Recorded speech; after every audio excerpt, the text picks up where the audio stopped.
the amount of Florida State Welcome back to the Aviva Stadium.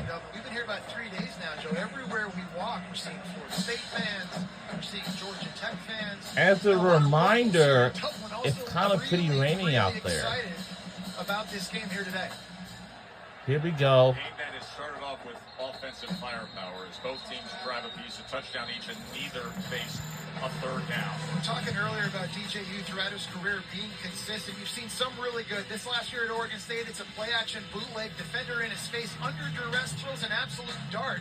Looks like a first-round pick throw, but then later in the game, the exact same concept. Defender in his face, tight end wide open in the flat. He decides to pass it up. Throws it downfield, and it's an incomplete pass, and it's a bad decision. We talked about if he's just able to be more consistent this season, play in, play out, they feel like they've got a lot of tools and a lot of pieces around him for this offense to be as successful as they were a year ago. Here is Lucas again getting work as he stays on his feet and is able to dart his way to the outside. So Jalen Lucas already having a presence in this offense. Joe, one of the things I was most excited in this game was to see one of the better offensive minds in college football, Mike Norvell, and how he was going to use Jalen Lucas. This really interesting tool. You've seen different ways. You've seen jet sweeps already in this game, lined up at running back, handing it off. That time he gets a reverse. I'll say it again. He could be the most exciting guy to watch when it's all said and done for Florida State this season. 2nd and 7.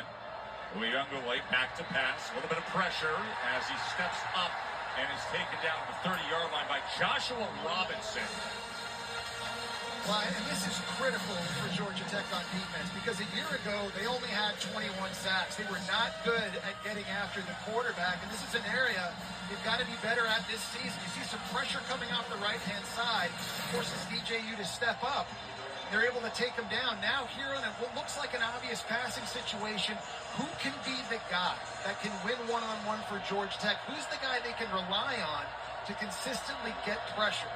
First third down faced by either team today. 3rd and 5. DJU gets it complete as he's able to find Toa Feely, and Toa Feely still working his way all the way past midfield.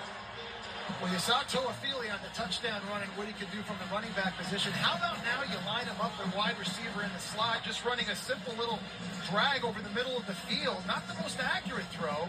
That's a tough catch with the defender right behind him, but his ability and his speed, he really is a big weapon. Went to the line. EJ gets it out low throw to the 45-yard line, looking for Malik Benson. Malik Benson, the transfer from Alabama, who's considered the best athlete of this group, a very talented receiver. Well, I think receiver. That's the marching band. That's the big question for Florida State this year on offense. You lose Keon Coleman, you lose Johnny Wilson to the NFL. Those guys were studs. So who can step up? We got two marching bands here, and Dublin, Ireland. One is for Georgia Tech and Florida State. Cam Davis, much talked about true freshman in the backfield. Tap pass to Douglas. Ja'Kai Douglas is able to get it just past the line to gain before Amari Harvey makes the tackle. But Ja'Kai Douglas, we have seen for years, really the old man of the group of Norvell's first signing class.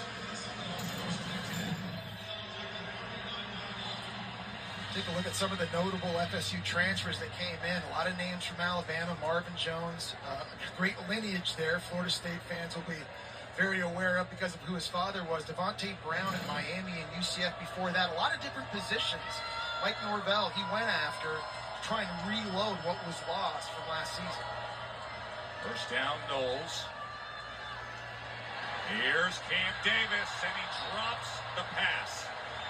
Cam Davis, who has been the eye-opening true freshman with the big Bills, unable to hold on in the driving rain here at Dublin. Well, you just wonder if that's first-game nerves, right? This is a guy who's highly, highly recruited, the number 5 ranked running back by ESPN coming out of high school. I know the ball is wet right now.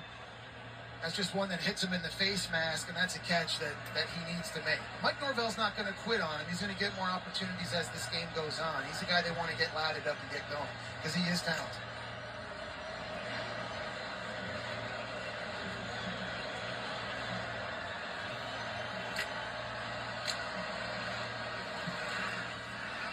It's on 2nd and 10.